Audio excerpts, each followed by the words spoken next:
नमस्कार, मैं हूँ रुद्रेश कुमार। आप देख रहे हैं अमर उजाला। हम आज आपके लिए लेके आए फिर देहरादून में हुई एक सनसनीखेज लूट की वारदात और उसके बाद पुलिस के खुलासा। ये एक कहानी है। एक वारदात हुई होली के 2 दिन पहले रायपुर के एक सीएससी जनसेवा केंद्र में। जनसेवा केंद्र में जो लूट करने वाला था, जब पुलिस ने इसका खुलासा किया तो पता लगा कि उसका लोन पास नहीं हुआ था, तो उसने सीएससी को लूटने का प्लान उसने बनाया। अपने साथ 4 बदमाशों को शामिल किया और किस तरह पुलिस ने इसमें 2 बदमाशों को मुठभेड़ के बाद पकड़ा। बाकी और अभी तक 4 बदमाश पकड़े जा चुके हैं। एक दिल्ली का भी बदमाश इसमें फरार है। और अब आगे की कहानी विस्तार से। ये वारदात है 11 मार्च की। सभी उस वक़्त होली की तैयारियों में व्यस्त है। बाज़ार सब जगह सजे हुए थे और चहल-पहल थी अच्छी बाज़ार में जो है।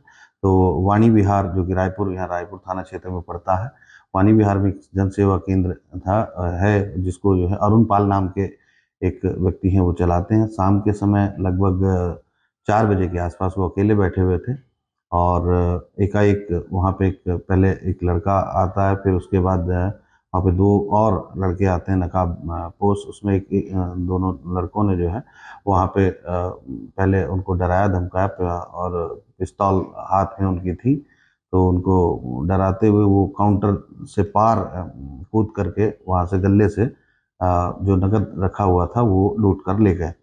और वहाँ से स्कूटर से जब वो भागे तो अरुण पाल ने भी अपना स्कूटर उठाया, उनके पीछे भागे, लेकिन वो रास्ते में उनको टक्कर मार करके भाग गए। इतनी बड़ी वारदात। उस वक़्त बताया गया कि लगभग 3 लाख रुपए लूटे हैं, लेकिन फिर बाद में जब जाँच हुई तो पता लगा 2.5 लाख हैं। लेकिन और इसमें इस तरह का खुलासा हुआ कि पता ये लगा कि वहाँ से ना तो 2.5 लाख लूटे गए थे, ना 3 लाख लूटे गए थे तो केवल वहाँ से 70,000 रुपए। खैर, पैसा कितना ही गया हो, 2 लाख 4 लाख, लेकिन वारदात एक एक डेयरिंग, एक ऐसी हिम्मत बदमाशों ने की कि सरे बाज़ार एक सीएससी केंद्र में घुस करके उन्होंने इस तरह की जो है वारदात की। ये पुलिस के लिए एक चुनौती थी।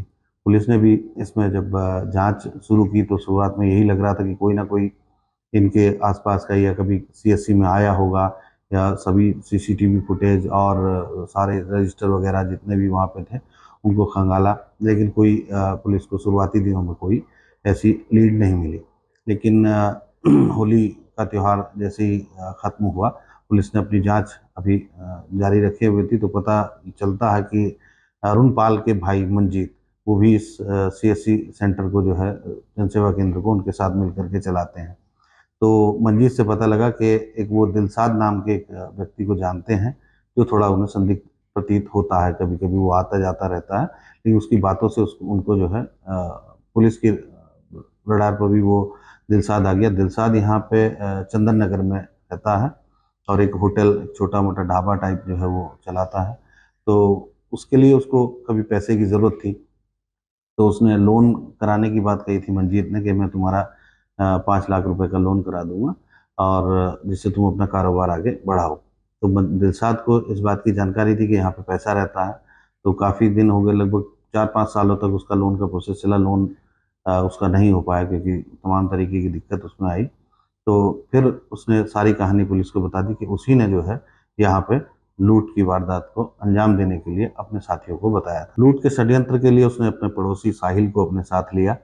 साहिल उसी के गांव का रहने वाला था। बिजनौर में चांदपुर एक जगह है, चांदपुर के पास में गांव है, उसी के साहिल और दिलशाद रहने वाले हैं दोनों। तो दिलशाद ने साहिल को बताया, साहिल ने अपने चाचा कामिल को इसमें शामिल कर लिया।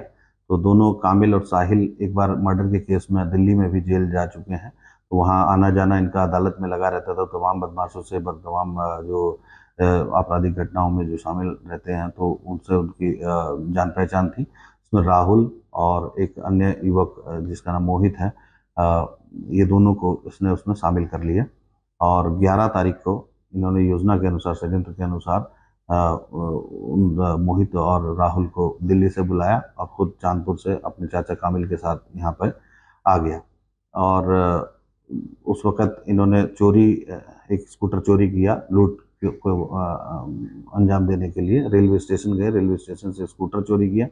वहाँ से ये वाणी विहार पहुँचे। वाणी विहार में राहुल, मोहित और साहिल, ये ये तीनों जो है आपका सीएससी केंद्र में घुसे और वहाँ पे लूट को अंजाम दिया। उससे पहले ही दिलशाद और कामिल वहाँ से चले जाते हैं।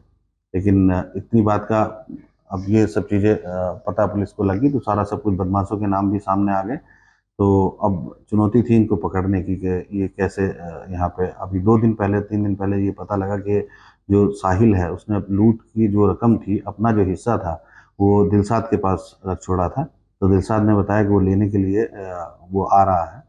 तो पुलिस ने तमाम मुखबिर और उनकी लोकेशन वगैरह जो तलाशनी शुरू की। तो इस बीच पता लगा कि वो ऋषिकेश की तरफ से आ रहे हैं देहरादून। तो पुलिस ने नाकेबंदी की और उनको रानी पोखरी के पास एक स्कूटर को रुकने का इशारा किया। तो स्कूटर वाले जो स्कूटर सवार थे उन्होंने जो है स्कूटर को जंगल की तरफ मोड़ दिया, कच्ची सड़क पर। वहाँ उनका स्कूटर जो है एक पत्थर से टकराते हुए नीचे गिर गया।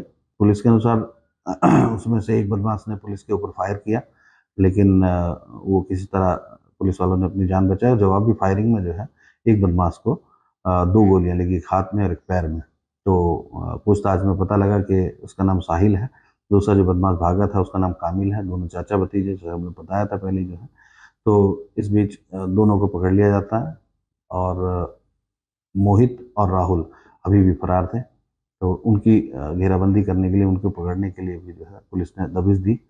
इस बीच कल राहुल नाम के बदमाश को, राहुल राजपूत, जो कि वहाँ का मानसरोवर थाना क्षेत्र है, वहाँ का रहने वाला है, तो दिल्ली का, तो उसको भी पुलिस ने पकड़ लिया। अभी एक बचा बदमाश मोहित, जिसको तलाशने के लिए पुलिस ने अभी भी 3 टीमों को दिल्ली और उसके आसपास क्षेत्र में जो है भेजा हुआ है। तो ये थी कहानी सनसनीखेज लूट की, किस तरह उसने विश्वास पात्र बनकर एक सीएससी या जो उसका 5 साल से जानने वाला था मंजीत, उसको उसने दिलशाद ने इस तरह से लूट को अंजाम दिया। वहाँ से 70,000 रुपये लूटे। पुलिस ने सारा सब कुछ बरामद उनसे कर लिया। 25,000 रुपये जो लूटे हुए थे वो बरामद हुए हैं और जो वाहन था लूट में जो इस्तेमाल किए गए थे, दोनों स्कूटर, वो भी बरामद किए हैं। अब बचा हुआ एक बदमाश राहुल। अब देखते हैं पुलिस इसको कब तक अपनी गिरफ्त में ले पाती है। धन्यवाद।